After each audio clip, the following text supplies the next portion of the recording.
Just give it a few more minutes for people to join. But what's up, everybody? Um, Wait, it says chat is not working. Is chat working for you guys? YouTube chat? Let's just make sure. Let me bring up the stream.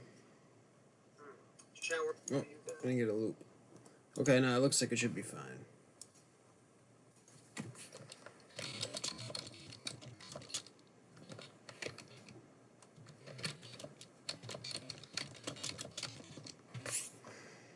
Alright, looks like that went through. Yeah, alright. It's just YouTube being weird. I don't know. They changed a bunch of their streaming stuff. See, I posted on Twitter. I was like, guys, I think we're going to be getting an altcoin support and bounce. And now we're getting greens across the board. So we might actually have some entries after all. I didn't know if I'd be able to get into trades tonight because I figured, we're still correcting pretty hard. I'm dipping my toes in, getting into a couple trades. Like I said, I shared them in my short-term trades channel, but especially times like this, I'm very careful to say, guys, it's really risky to make any trades right now. I'm just kind of dipping my toes in the water, seeing how things are going.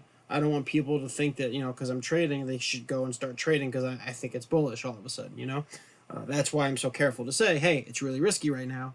I'm only just trying out if I can make this play work and blah, blah, blah.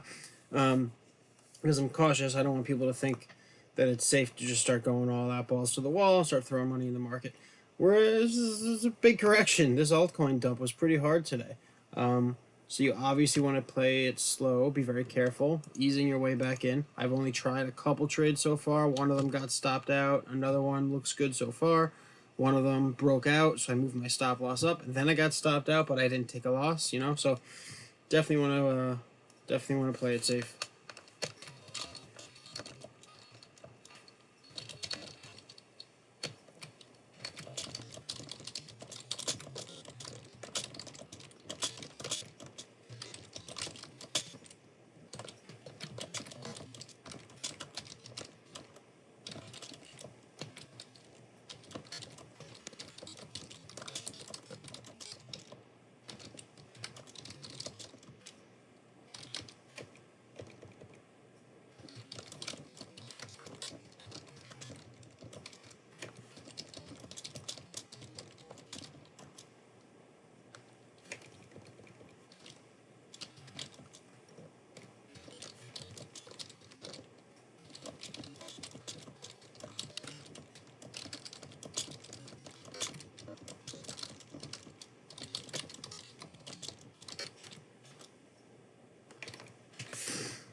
Okay.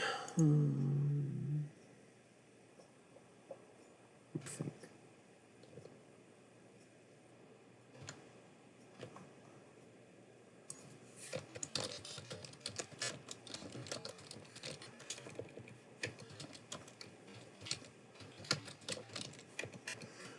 Just letting everybody know.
Uh, I'm waiting.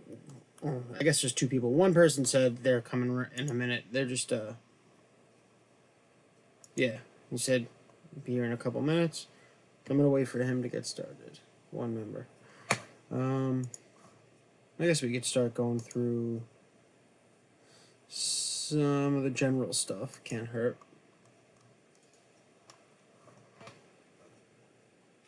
What should we do? You know what? I wanted to recap.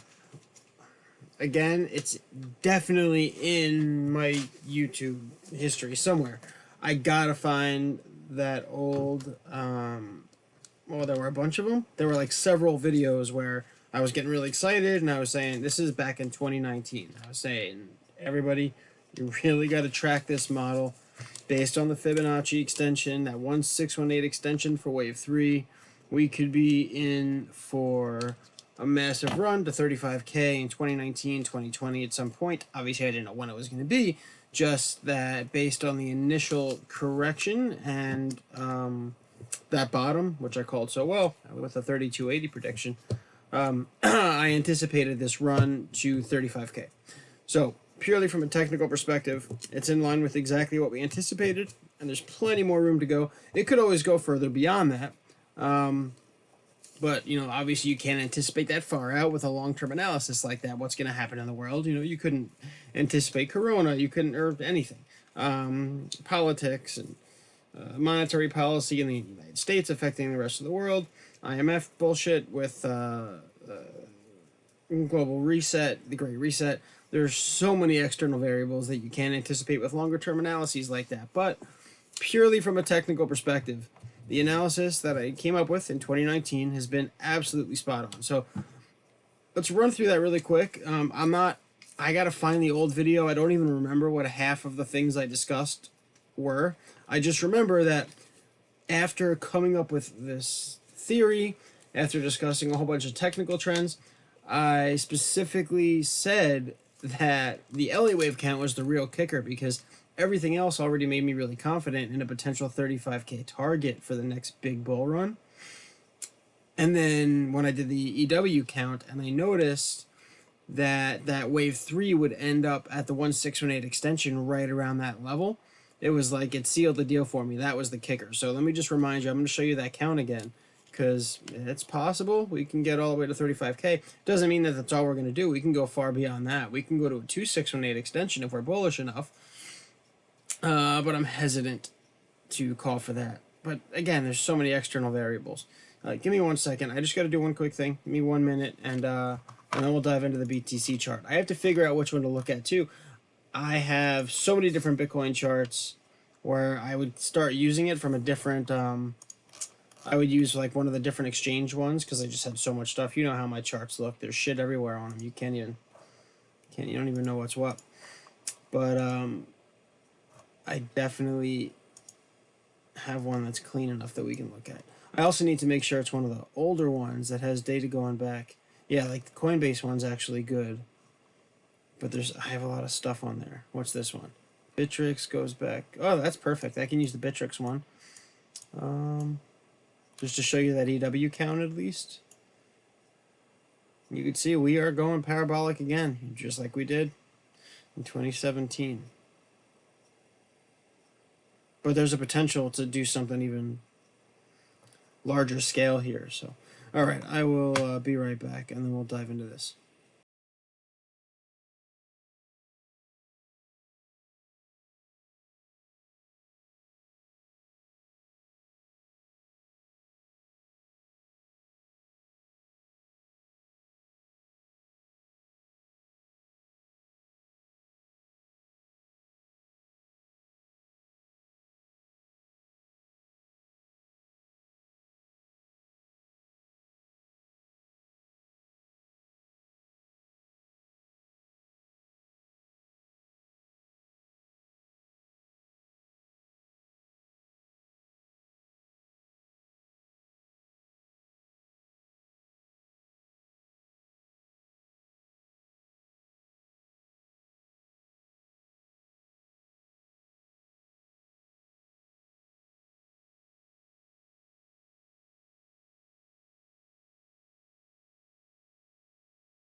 Yo, all right. Now, before we dive into the BTC thing, I just had to enter a BNB position because it's looking really strong.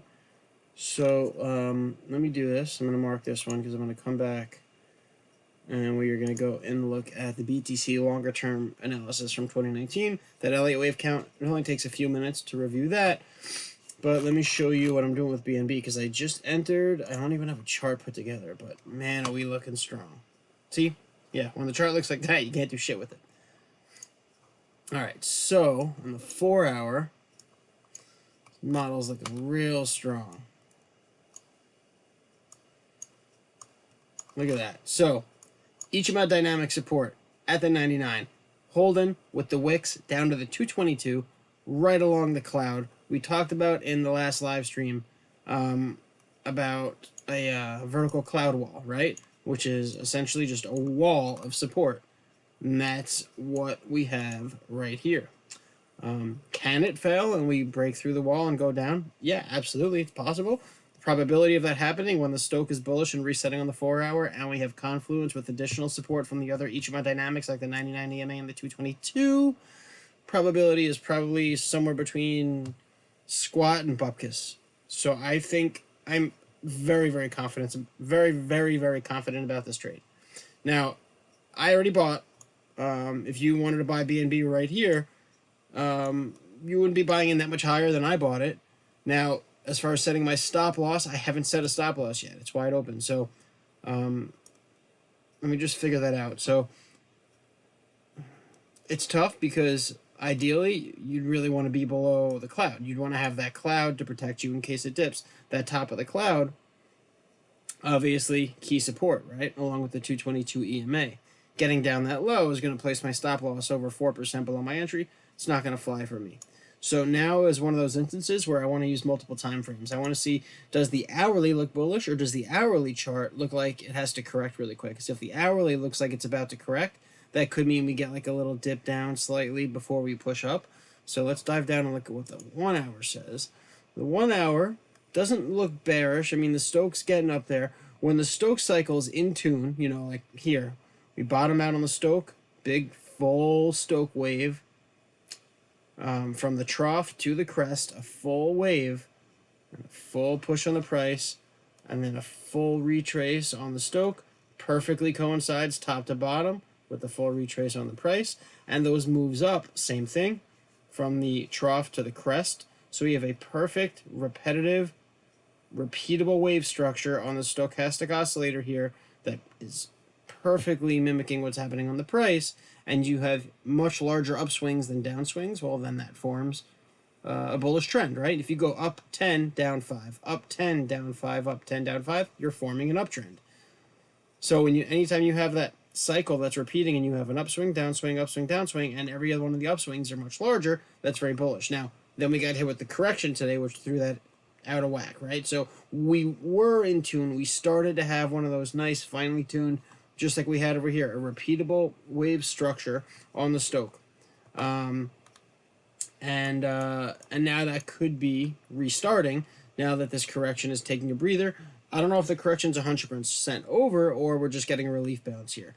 The other thing I want to take a look at, just to confirm, and this is why I just bought. Like, it's already inching up from here, so I just bought it, and I'm like, I have time to set my stop loss because it's not going to just dump in the next 10 minutes. I can take a few minutes to discuss it with you guys before I figure out exactly where I want to set my SL. I just wanted to let you know I got in immediately. So that last call I got into on BNB did a 22% run. I didn't make 22%. I think my stop loss, I think I had only locked in something like 16 or 17%. I sold some for a 20% profit near the top, and then on that big dump, it wicked me out, and I ended up like the other 50% of my position. I only got 17% profit, but I took a nice 20 or 21% profit right near the top. I sold, I think, probably, I don't remember, it was a while ago, but 40% of it, I don't know, it was probably a week ago at this point. Oh, not even, a little less.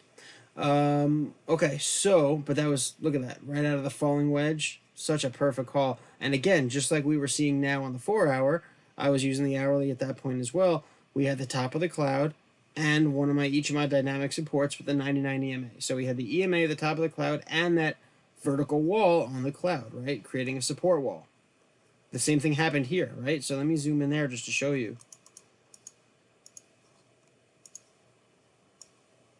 I could just delete that. I don't need that. Look right here. So very, very similar to what I showed you on the 4-hour, right?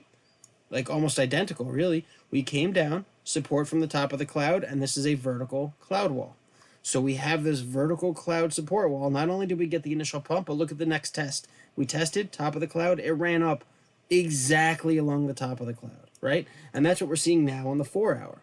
I really love what we're seeing on the 4-hour here because we're getting the test along the top of the cloud, the 222, the 99 EMA, all those support structures in place, and we have this essential trend line that it's invisible, but there is a trend line going up along with the top of the cloud as a major support.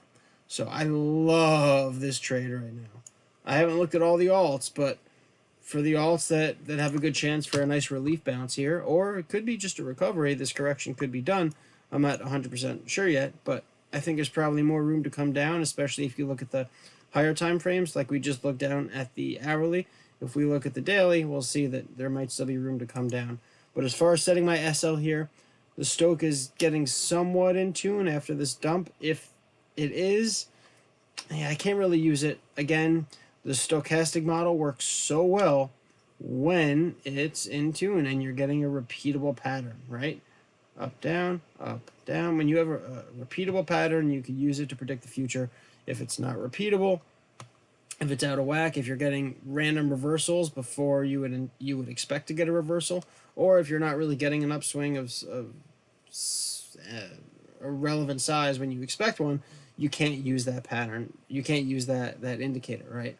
So I'm not going to rely too much on the hourly Stoke here for it. I'm looking at this support, which is a very old support that I had. Again, the reason why my charts look like this, right, is because I don't delete my old support and resistance.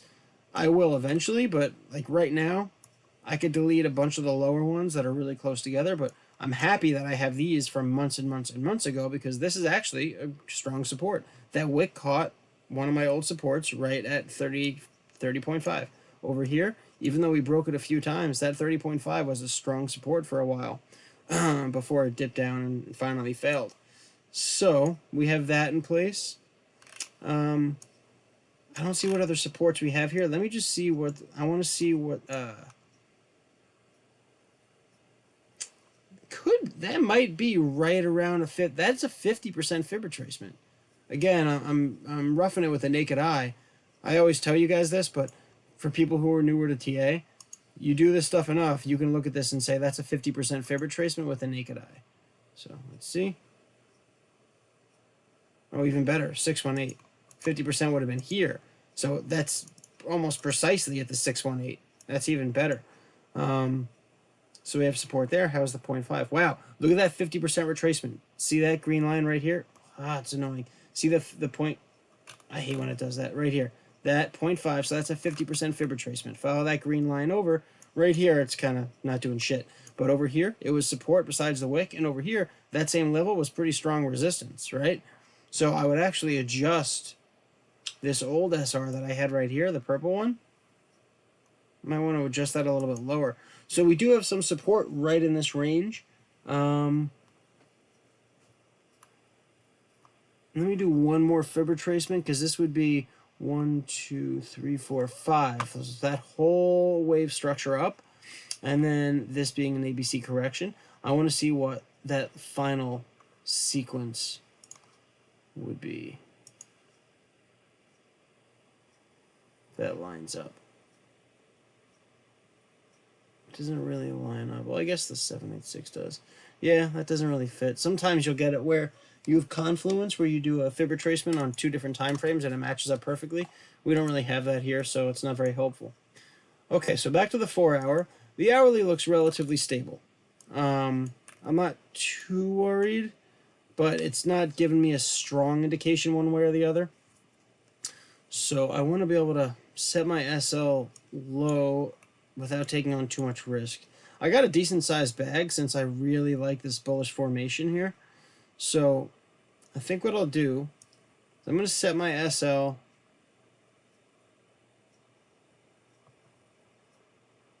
I'm going to split it. That's what I'll do. I'm going to take a 4% stop loss, which is very high for me. I virtually never do that, as most of you guys know. The only times I do that on short-term trades are when I'm really confident about it, and then I just talked about this on another trade recently where I did something similar. I put less money into it. So in this case, I'm going to apply a stop loss. I'm going to go set a stop loss at about $29.99. So that's call it $29.95 to be safe. I don't want to do it right at the $30 price, right? Because these wicks down, look at the low, is exactly $30. See up here where it says the low? Watch this. If I hover over it, that wick, $30 to the penny. That next wick, $30 to the penny. So my stop loss, I don't want it to be at exactly $30, right? Because clearly that's a key support of 2 wicks in a row on 2 4-hour candles. Both bounce at exactly that price to the penny.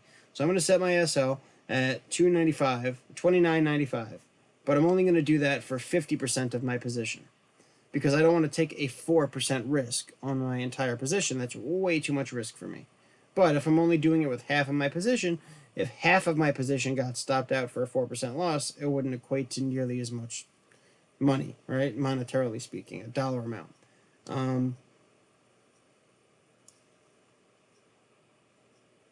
I might even do that with, I'm going to do that, yeah, that's still at 4% high.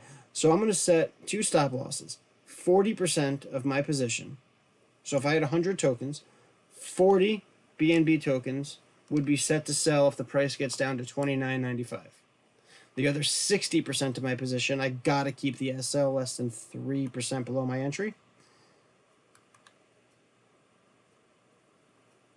And I do like this horizontal support right here at 30.5. I do a lot, because I showed you on the hourly that it was actually key, but look back here. Look how strong of a resistance it was there. It was even a strong resistance here, more of a range. It wasn't that precise, but you get the point. So, all right, so that's what I'll do. I'm going to set my stop loss at 2.7% below my entry on 60% of the position.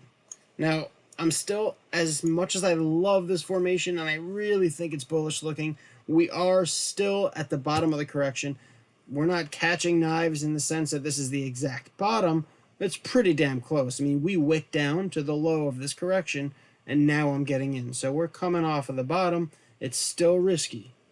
So don't think this is low risk just because it's a really bullish looking formation, you know?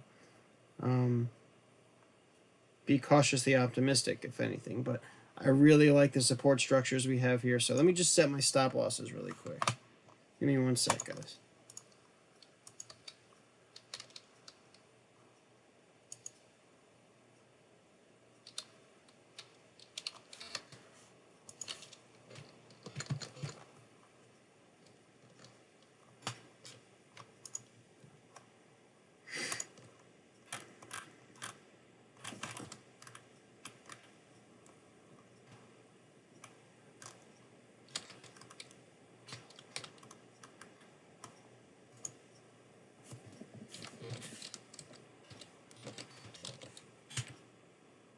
Okay.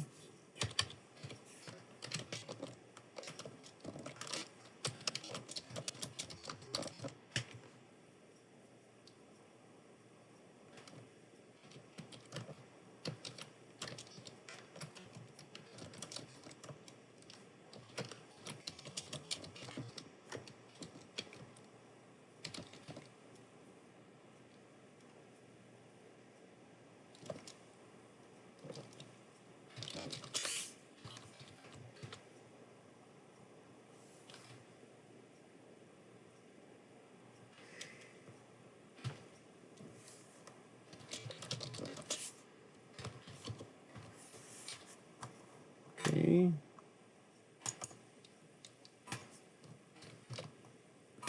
All right. Should be good to go.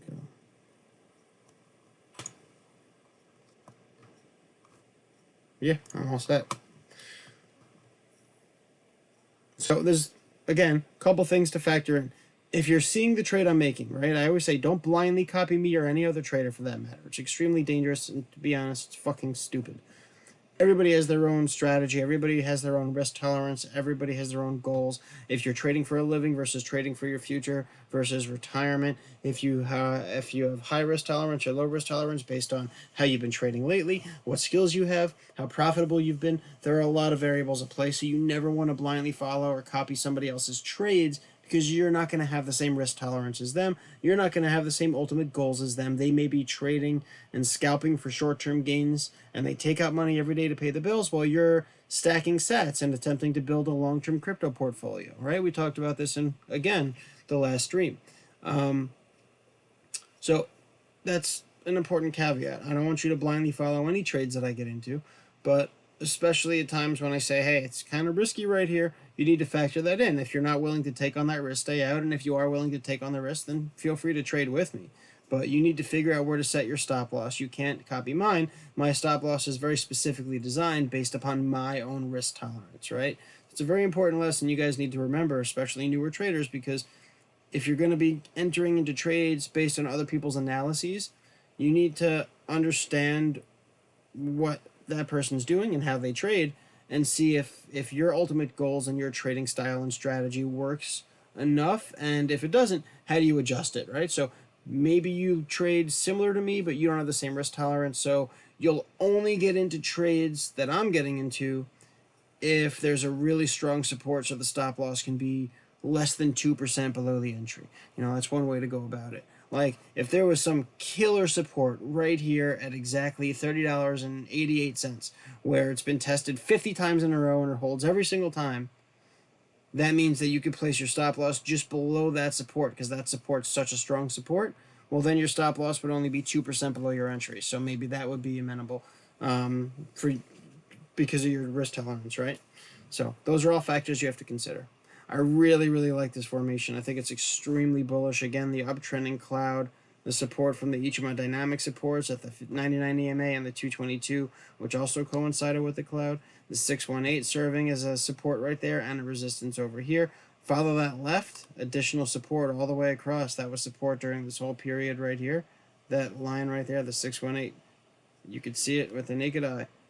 Other than some wicks, almost all those candles held right at that level. And again, over here, more strong support there. So, the technicals are holding up well on BNB here. I like what we're seeing. All right, well, I jumped into that one. We can look at some other alts and see if there's anything else that looks attractive, anything else that looks like there could be a nice bullish relief bounce coming.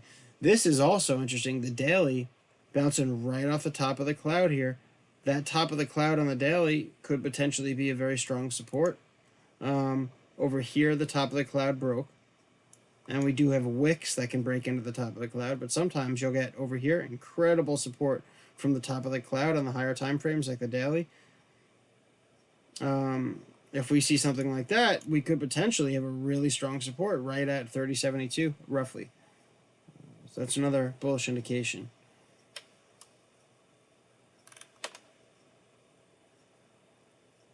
Cool. I'm liking that, though. I like that the daily is giving us that similar setup.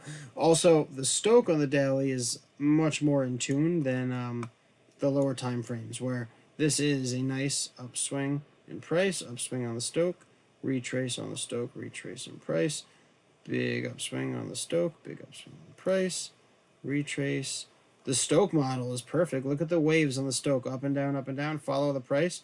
It perfectly predicts what we're seeing. Now, this retrace here, we could terminate early and actually start turning up before we get down to that sub 30 level that the other ones did. Like, in each of these instances, we touched, at the very least, that 20 level, right? Except for that one was slightly higher.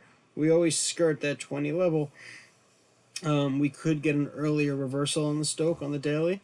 We'll see what happens. There's still 17 hours left on this daily candle, so I'm not going to factor that into my analysis. But overall, it looks bullish.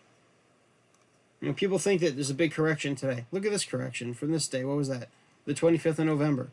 BNB itself, from top to bottom, and that 24 period went down 25%. We could see huge dumps and then continue that bullish run up. And given how bullish we are overall FOMO-induced bull run. There's no predicting how high it can go, but you can certainly use that to your advantage when you're trying to calculate how confident you should be or shouldn't be on a particular trade setup. And let's go back to BTC so I can discuss that briefly, and then we'll look at some other charts and see if there's some more trade setups we could potentially look at for entries. Oh man, look at TRX on the daily, bouncing right off that 222, besides the wick, of course, as the Stoke is turning up. The only problem is risk here. Entering right now, stop loss below the 222. SL would have to be over 4% below my entry if I bought right now. Place my stop loss below that 222 EMA. This looks tremendously bullish as well. Let's see what the 4-hour time frame looks like, though. So the 4 hours in the middle of nowhere, there's a support there. I do like the bullish turn up on the Stoke. But again, same thing, buying right here, SL would have to be really, really deep to get below the prior bottom. So it makes it tough. But there could be a, even on the hourly, that's a really tough one. On the bright side, based on the hourly, it looks like we may retrace slightly, so we may get a potential entry on TRX. But that, everything we just saw looks really bullish. If you're already holding TRX, I think it's actually looking really good to be a strong performer as far as the various assets that have the potential to bounce nicely here. But I wouldn't enter right now because I can't get in with low enough risk. If I bought in, my stop loss would just be too far below my entry. I don't want to expose myself to that much risk. So unfortunately, even though I think that looked really bullish and I just stumbled upon it and I think it looks great, I'm just not going to eat that level of risk. Look at that bat bouncing right off of one of my old supports. Again, these old supports sometimes come in so handy, right? For a big bounce. I feel like I'm never going to get to go over that BTC stuff because these alts are looking so good. I don't want to miss out. I want to check them all out with you guys.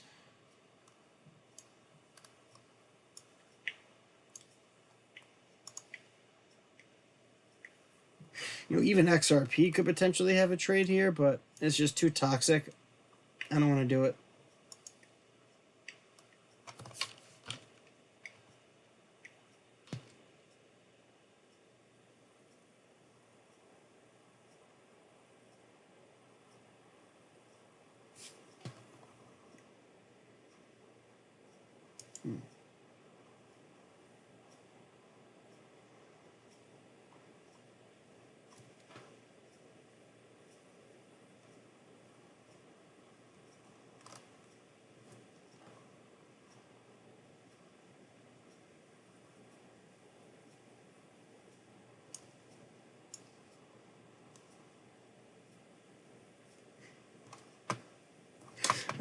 Okay.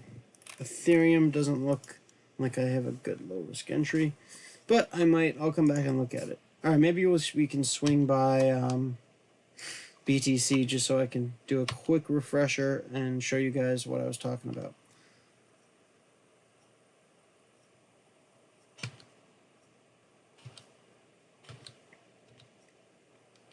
So there's my ONT entry. It's already bouncing, right? You guys saw that in my short-term trades channel.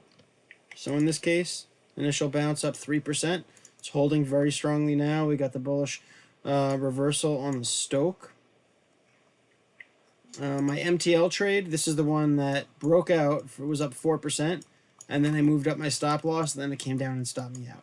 If you got in a little bit after, you could be in a great position right now. It's still right at my original entry, and it still looks really bullish. I was even considering buying back in, but I don't want to do it and set my SL too low. In this case, my SL was really tight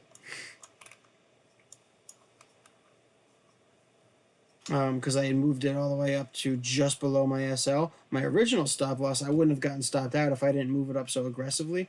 You could theoretically get in right now, keep your SL only 2% or so below your entry, and still have it below the last two candles. That's not a bad deal, especially if the hourly is reset, which it's pretty close to doing. You know what? I might actually do that. Or since I got out of it almost risk-free, I had a tiny, tiny, tiny, tiny loss I took. I'm going to do that. I'm going to buy right back in, pretty much right at this price. My SL will be 2.2% below my entry.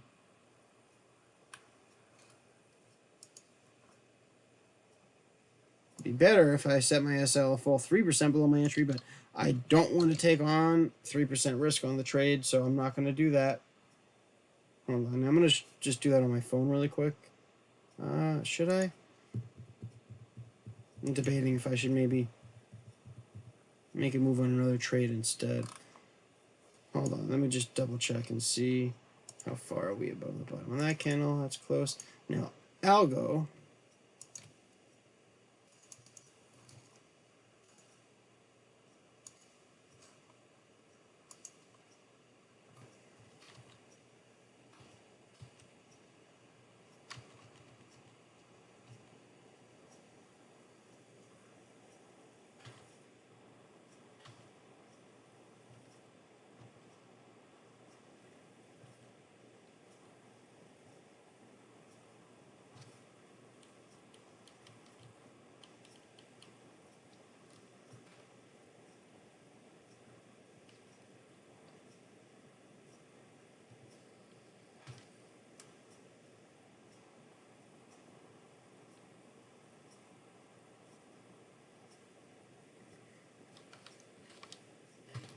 What else do we got?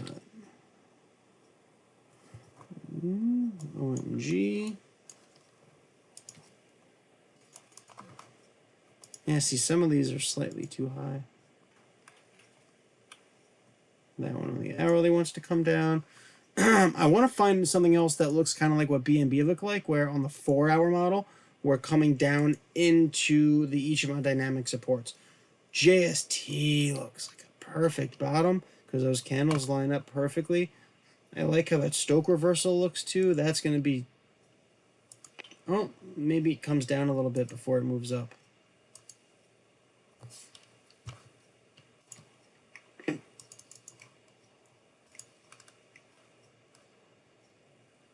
You guys, you should use the chat if there's anything that you've spotted that looks really bullish that you think I might like, because a lot of you guys know exactly what I look for. Definitely tell me. Drop it in the chat. I'll pull it up. You can take a look right now.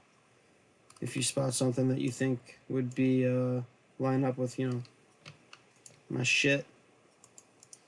So Dash is interesting because if you can see this wick, that bottom, and this bottom all line up. There should actually be a support right there. Trace that left and you see even more support back here. Like if I were to buy right now and SL goes below there, it'd be perfect, except that's 4%. It's just so much fucking risk. I'm not doing that. So Doc, now unfortunately, there's not a lot of liquidity on Doc. Otherwise, I would say this could potentially be a really great trade with this cloud and the 222 EMA there. Ooh, look, Doge bouncing right on the top of the cloud, running up with a vertical support wall from the cloud. I got to get in, and a bullish reversal on the Stoke. I bet Elon's going to drop another tweet too. Watch.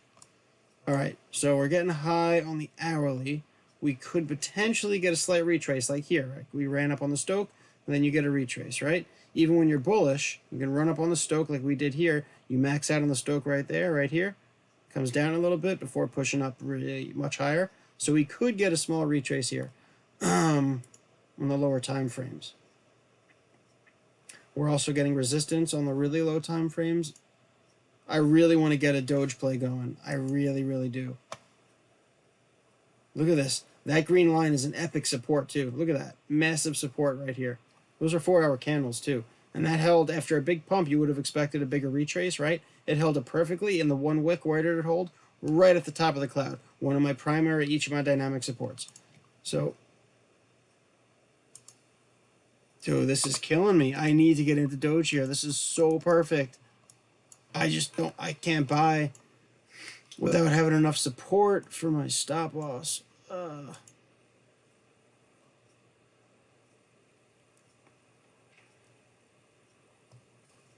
right, maybe, hear me out. Looks like it's coming down. Like I said, we might get a small retrace here. Just comes down a little bit more. We're also sitting, this whole area is just a support zone as well. Let me double check what the daily looks like. Okay, that's not too relevant. That 4 hours, beautiful.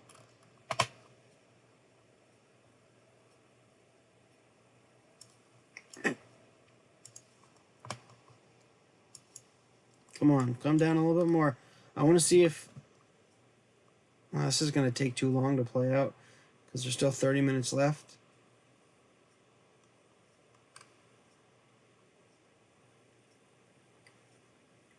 So there's a resistance right here. You can see, right? It was fighting all along to get above and then tested as support on the way down. If we get above that resistance, she's going to run.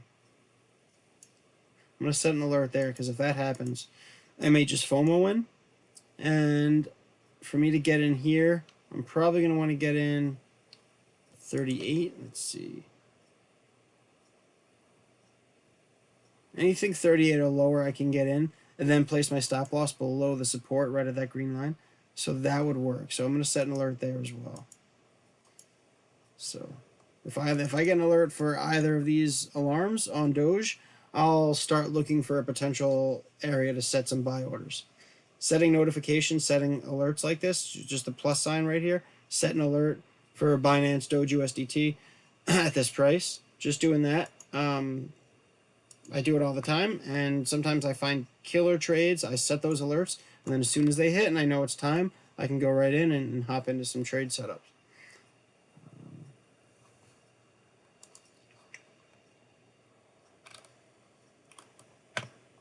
Dot looks pretty good, and one of the things I actually like about Dot is the hourly might give me, because it's sitting right on support right now. So like that candle, see that bounce? But also back here, there was resistance here, resistance all along here, support all along here. This exact current price was key support and resistance in the past, and that's sitting there right now. Plus we have a bit of an uptrend, and this is on the hourly. Let's see if the 4 hour looks good. 4 hour looks pretty solid. That'd be our next support right there.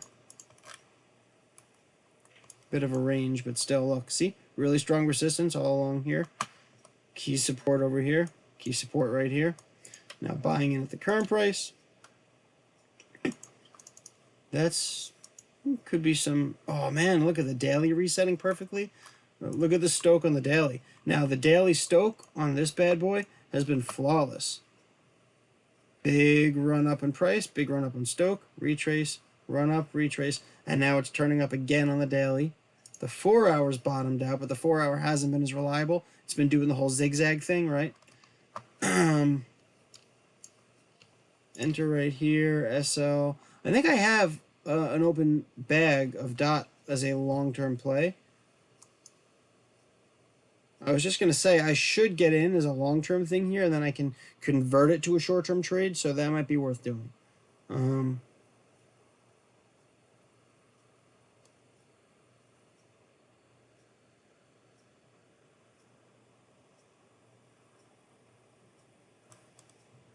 Yeah, I'm going to make a move on her in some respect. I never decided to finally pull the trigger on getting back into MTL. It is slightly lower than where it was before. Let me see if the hourly looks like we could be getting a little lower. So it's starting to slow down its descent.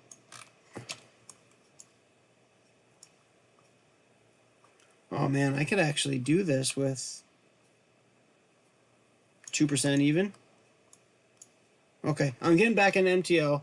My SL is going to be almost identical. It's going to be almost exactly 2% below my entry. My order should fill if I set it right around the current price, well, where I have it marked here. The price is slightly higher, but it's still riding that horizontal support. So let me actually get that order fixed up, get back into MTL, and then I'm going to make a move on Dot.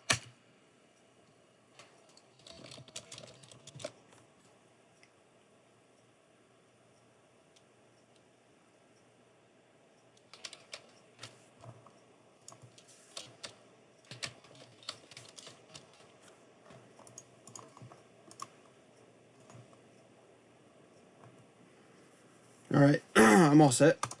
Good to go. So I got ONT. ONT is stable. See, here's the same thing. On the hourly, we're coming down a little bit on the Stoke. That can happen, which is why I like to drop down to the lower time frames. But again, this hasn't been very reliable. The hourly Stoke here just hasn't been that reliable. That's what I was looking for, some sort of sign that can tell me I can get in a little bit lower. But unfortunately, it wasn't reliable enough to make that prediction.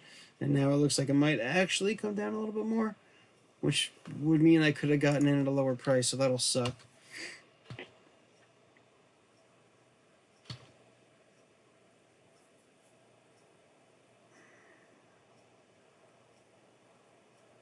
We're catching the end of a solid correction here. We are certainly doing the knife catching thing. I don't want to go crazy and just take on so much risk. So I think what I'm going to do is get into dot and then take a step back and not make any other trades just yet till we can start to see some trajectory. Once we see which way the market's going, if we're going to continue this upward momentum and actually get a solid relief bounce here and not just a couple hours long, but actual strong overnight, if not longer showing, then I'll jump into more stuff. So for now, I'll just take it slow. Man, TRX does look really good, but again, I can't get into that one either. Although again, on the hourly, it could come down, so I'll keep an eye on that too. IOTX looks really good as well. Came off of my lower support where I actually have a stop loss just below that. In one of my long-term bags, I got stopped out of my other long-term bag. My stop loss was below this support, but I still have one more long-term bag left. My stop loss was below this support, which it held perfectly, so that's a really good sign.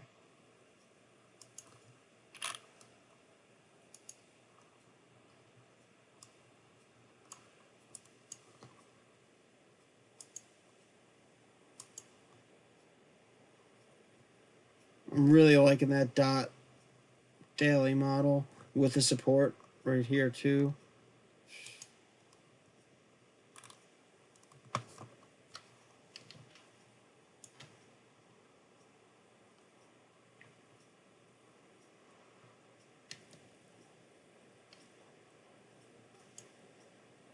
I'm going to consider this a high-risk trade for a couple reasons. There's not a lot of support there out in the open, and I'm risking up to 3%. But if we do bounce here, it will be a big one.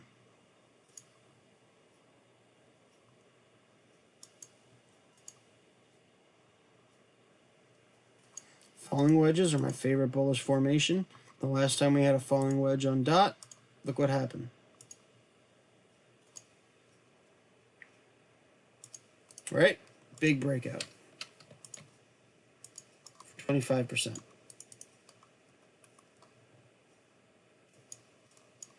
So I am going to place this buy on dot, set my stop loss 3% or so below my entry. We do have a high. I'm not as worried again. The Stoke here is not that reliable on the hourly model, so.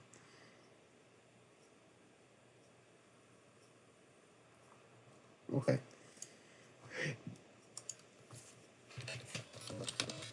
I'm getting into dot right here, and then I'm going to stand back and not enter any other new trades unless something looks like really, really good. But as we see things play out, we might see some opportunities come together, and then maybe I will make some more trades.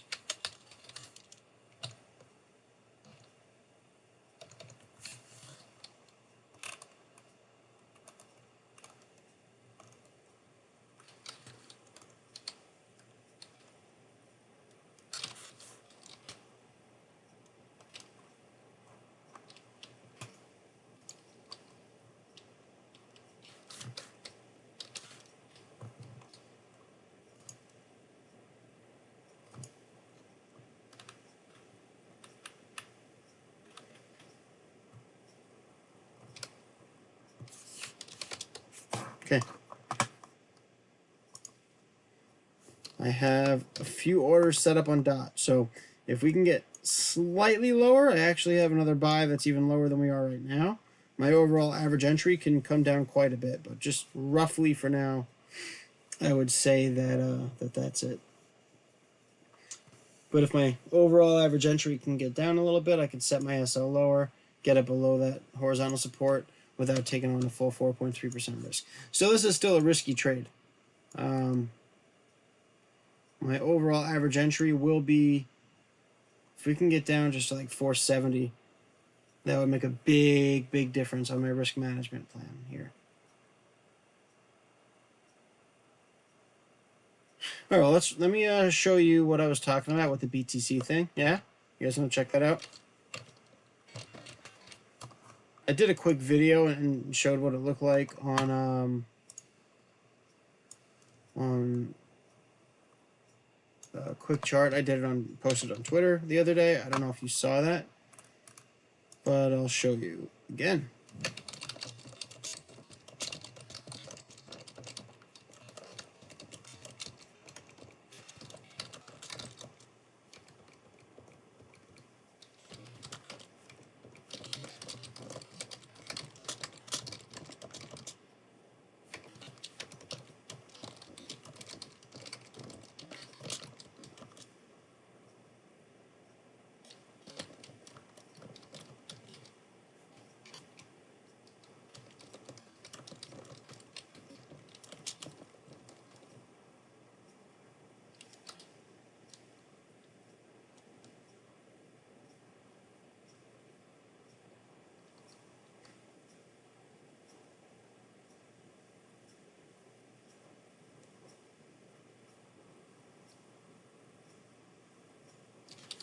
What was I doing?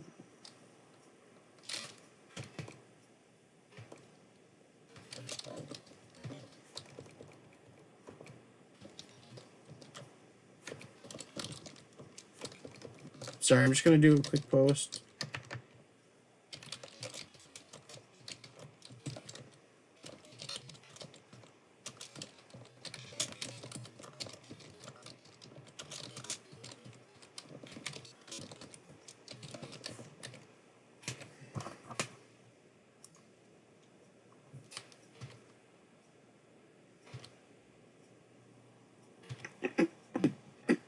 Come on, don't screw me here.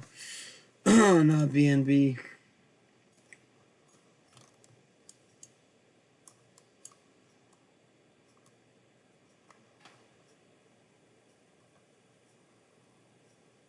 I like that it's doing exactly what I said it would do, but I also don't want to get stopped out on that portion of my trade with a tighter stop loss.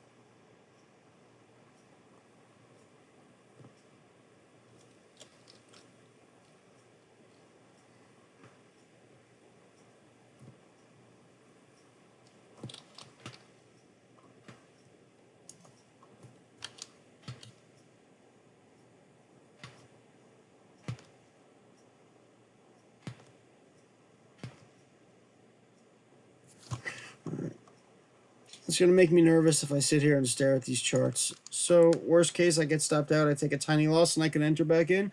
That's the whole point of my strategy. Losses are very small, breakouts are very big. Just I showed you my last trade on BNB, 70% or 40%, whatever it was, 25% on one of the other ones.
Last one. I got a post for the group.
Yep. All right, Discord's all set.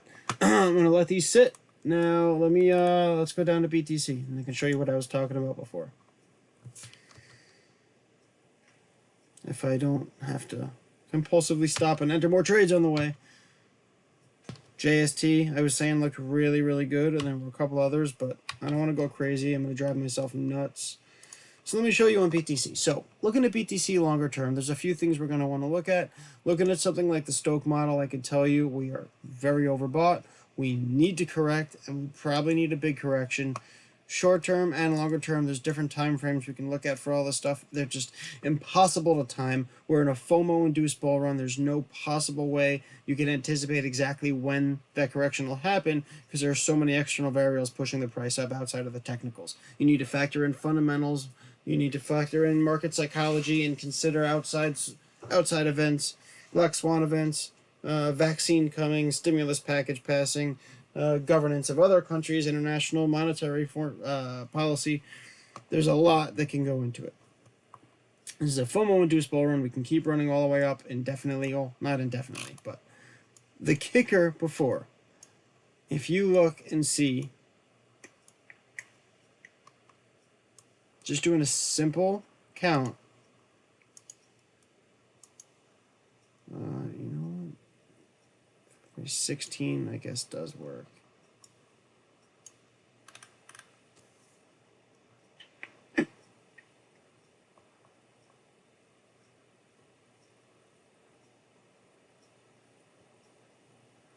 About 35.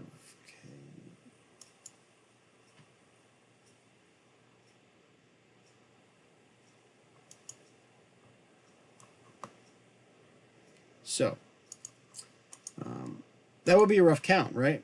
Now, you could actually take it down another level too. So, if we do a fib extension of wave 1, now the most probable target for wave 3 is a 1618 extension, right? Well, look at that. Drew that by hand, almost exactly there. Right at about 35K. Then after that, we get a correction. That correction, again, could run us as long as a year and a half, possibly. Anywhere from 4 to 10 months is the minimum. It could go much longer than that, but I would expect it to be anywhere from 4 to 10 months, and that would be the bare minimum for that correction. But before we get there, we are going to go much higher. I very, very strongly believe it. And in theory, we could go beyond the 1618 extension. We could run a 50K and go to the 2618 extension, but the most probable target would be that 1618 extension. So if that were to play out that way, that would obviously be very bullish. Now let's see, all right, how does this current setup look in wave 3? Well, let's do a sub count on wave 3. And say, all right, well, we have 1, 2, 3. How high can this wave 3 go before we get wave 4 and wave 5, right? So that's what we're looking for. We're looking for, that's our wave 1, there's our wave 2. We can get a wave 3, wave 4, and wave 5. Now, we want to try to estimate what potential target we could set for that wave 3. Exact same thing. 1618 extension is always, for wave 3, the most common target for wave 3. Not guaranteed to hit it, but statistically speaking, is the most probable target. So if we do wave 1, right, we're going to do a Fibonacci extension. Now, we are just above the 1618 extension, which means one of two things. Obviously, you don't have to go exactly to a Fibonacci extension, right? You could end up right in the middle and correct from there. But more often than not, statistically speaking, the more probable outcome with the higher probability is that you're going to make it to the 1618 extension to retrace there, or if you break it, make it to the next extension, which would be the 2618 extension. So we could theoretically run up to 32K before we get a bigger correction. Now, this is where you'd want to think beyond the technicals and say, well, what else is going on? Looking at what's going on in the world right now, could we see something that would halt the levels of FOMO that we've been seeing of late? I don't know. I think the only way we see this drive end, it's not going to be technical-based correction. It has to be some sort of black swan event. Something has to kick our asses into submission, short term, get people who've been pumping money into the market to take a step back and stop doing so, and take people who are in the market to take profit due to concerns about something going on. What could that be? The new strain of the virus they were talking about in the UK, whatever bullshit the media is stirring up to use fear porn to scare you people and all of us into doing what they want to give them all of our rights and surrender all of our freedoms. Who knows what they're going to come up with. But something would have to happen to cause an end to this bull run. Because this bull run, again, pure FOMO, extremely aggressive and very bullish. It's not going to stop purely because some line on a chart says we hit a potential target.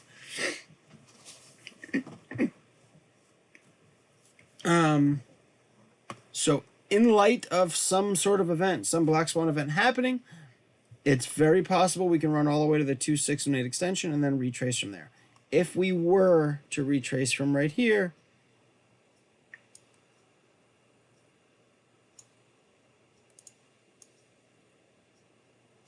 let me make sure I got that right too.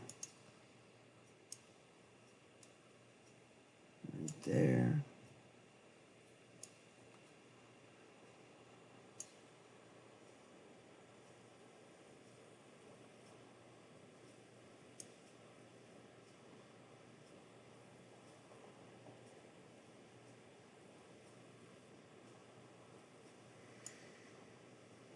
Here's the low.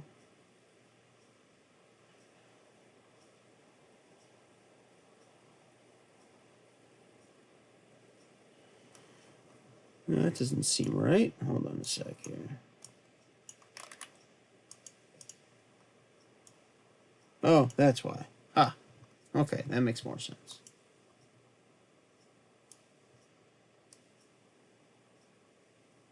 That would be the low. That would actually be the high.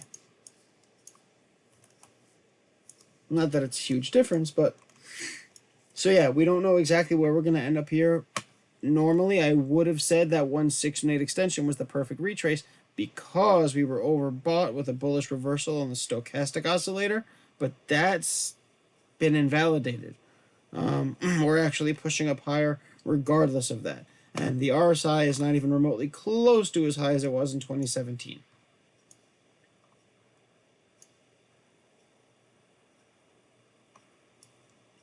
Okay, but anyway, that was my long-term analysis. In 2019, I had said, well, based on what we're seeing here after that correction to 3,200, and we started the resumption of our upswing, I said, all right, well, that's the start of the next level up. That next wave 3, that target's going to be the 1618 extension, so 35K was my ultimate target then, and it's played out pretty well so far over the last year and a half. I'm pretty impressed with how accurate that analysis was when at the time it seemed unnecessarily bullish, and now it seems pretty much exactly what was warranted.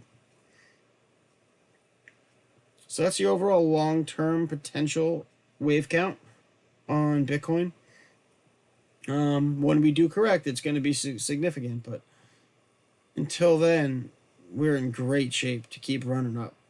The only question is, do you get into Bitcoin or do you get into altcoins? Well, altcoins are going to be riskier, but there's going to be a higher potential for gains. You can get into gains where you see a 40% move in a day that you're not going to see with Bitcoin.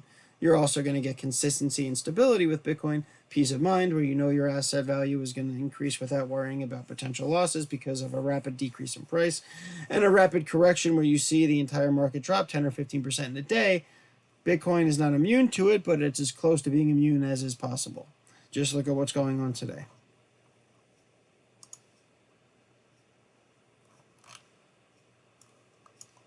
And Bitcoin is riding that 55 EMA on the Stochh, and that thing is beautiful. If it gets even closer on the Stochh, I mean that on the EMA on the chart, a short-term trade wouldn't make sense here on Bitcoin, because to use that as support, you'd have to risk like up to 3%, which I wouldn't do in a Bitcoin trade like that. We're also forming a good resistance here, which could be a good thing, because with resistance like this, that's how you develop an ascending triangle, which is a bullish formation. Get into the apex, then you could see big explosive moves, right? So look at what's happening here. We don't even know, we don't have an ascending triangle yet, but we can forecast one, because look what we're seeing. We're seeing a trend develop now, which could inevitably turn into an ascending triangle, right? Now we only have two tests, the initial test and this test. But if we bounce from right here, come up, get rejected again, we can get a third test, and that would complete the ascending triangle, because we would then have 3 points of contact testing that trend line support. Then we would have an apex, that would be the breakout zone, and if that were to happen, we could pump right up to the high 27, 28s very easily.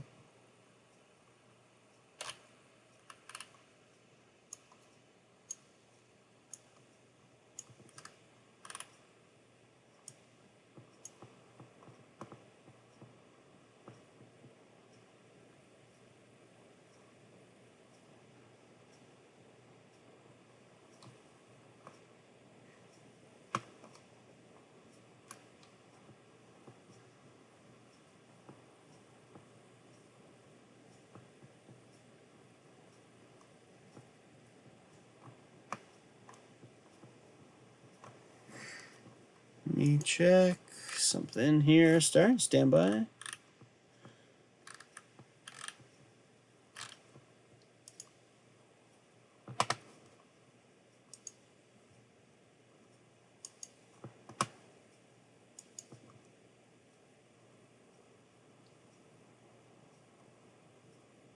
Everybody give this stream a thumbs up right now. Nobody has yet. That's weird. That's atypical. I know a lot of people aren't online right now, but please do. Thanks. What'd you say? XRP news going to impact BTC and the other altcoins. BTC, no. Altcoin market, yes. I think it has had an effect today. I mean, we needed to correct anyway, but the extent to which we were correcting probably had some influence because of the XRP news, but it's not an indictment of crypto at large. If anti-crypto publications try to frame it that way, they're more than welcome to. You guys still haven't thumbs up on the live stream. Click that thumbs up. Click it. Please. It's like a millimeter away on your screen, you lazy fucks. I'm just kidding. I love you. Don't thumbs down me, please. I can't handle it anymore. Too much negativity. So yeah, this is interesting, forecasting an ascending triangle. I love doing this sort of stuff, because when we do eventually have an ascending triangle and other people are pointing it out, well, we already knew about it. We already had it charted out before it even existed. So screw you guys. We got you beat. That's the beauty of having a time machine. XRP isn't going to really affect the market. If it does, it's going to be marginal and short term. It's going to be anti-crypto publications that are putting out bullshit articles claiming that it's an overall indictment of the cryptocurrency universe at large, and blah, blah, blah, blah, blah. But fundamentally, there's no connection. Fundamentally, there's nothing that XRP is doing that is an issue for Bitcoin. Bitcoin's not selling tokens, All right. Good stream. Went over some fresh new trades. Discussed a couple of risk management concepts. I got to review my overall longer-term BTC analysis, which, again, is pretty much the same as it's been since 2019, when I had anticipated a 35K top. Anybody have any questions?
One sec. Sorry, guys. Come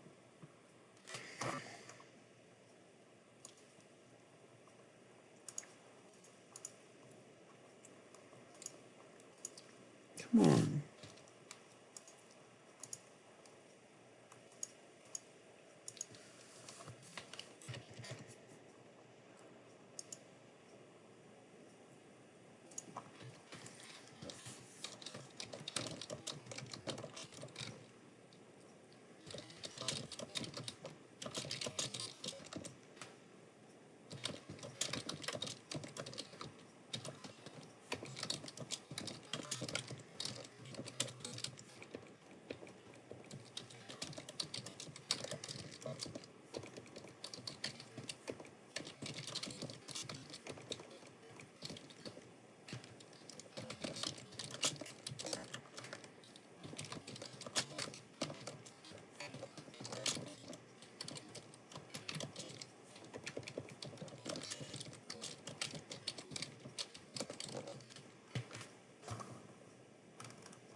All right.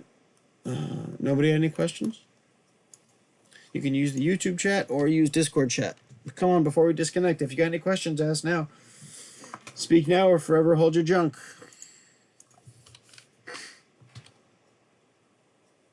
Come on. Come on, BNB. Be a good girl. I want to get into other trades, but I can't. I can't make any other moves unless I see signs of stability from the few trades I got into. Again, every single trade right now is high risk. We are trying to squeeze in right at the bottom of this correction. Don't get aggressive. Be careful. But if we start to see some stability and we see both the trades I've already got into and some of these other assets start to pick up steam in the recovery, then it's going to be fair game to just go balls to the wall and get in. We're just obviously not there yet. It's going to take some time to get there. It's going to take several candles on the 4-hour chart. So I'm thinking I'm going to go to sleep for a little bit. I don't know, Christmas Eve, what do you guys think? I don't remember in the past how bad a decrease in volume was, or if it was that much of an impact. I don't remember. I actually vaguely remember in 2017 heavy trading on Christmas. In fact, TRX and XRP did really well for me in Christmas in 2017. That's how I made pretty much all of my money that year was on TRX and XRP.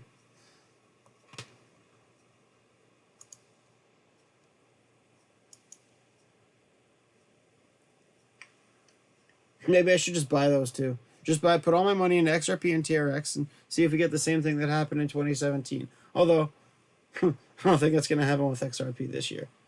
But then again, see, there's like a positive black swan event, right? What happens if the judge throws out the case against Ripple? What if the Justice Department drops the case against Ripple, right? Those things can happen, just like the negative things can happen. Anti-FUD can happen.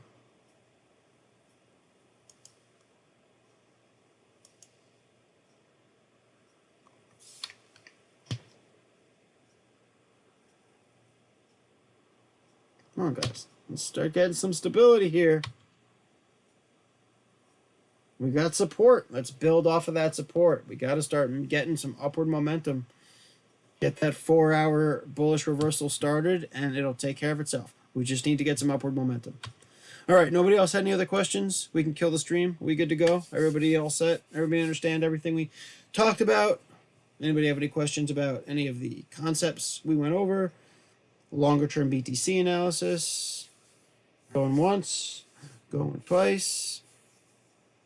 Some people still didn't thumbs up the stream because you're a dick.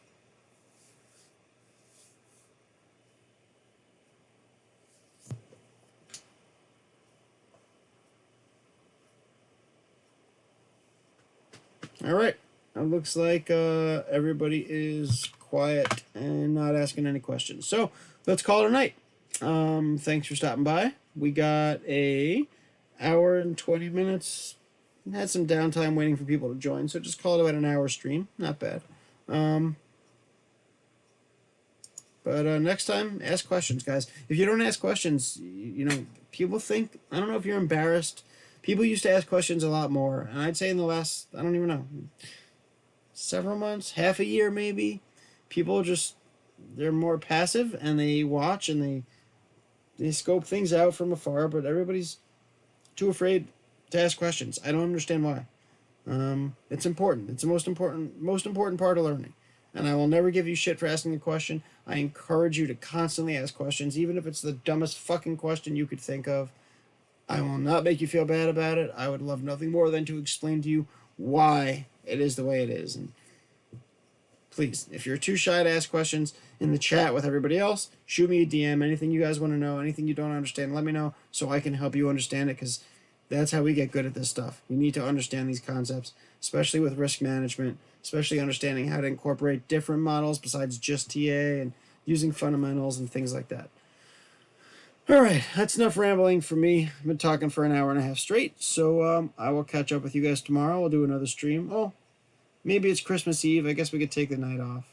Day off, night off. I'll be available all day. I'll still be in the group if you guys need me. I'll still share any sort of trades I come up with or any analyses I want to share, but I probably won't do a live stream tomorrow. But if you need me, feel free to reach me in the chat, DM me, or we could just chat in Discord. I will be around all day. I'll be with the family doing stuff, even though we're Jewish. My wife's side, we still do Christmas with her side. So I'll be sitting around with them, not doing much. I'll be free. If anybody needs me, you can, premium members, if you want to get on the phone and chat. If you need to go over any strategy or stuff like that, let me know, and we could set some time. All right. Thanks again for stopping by, guys. I will catch you later. End of stream.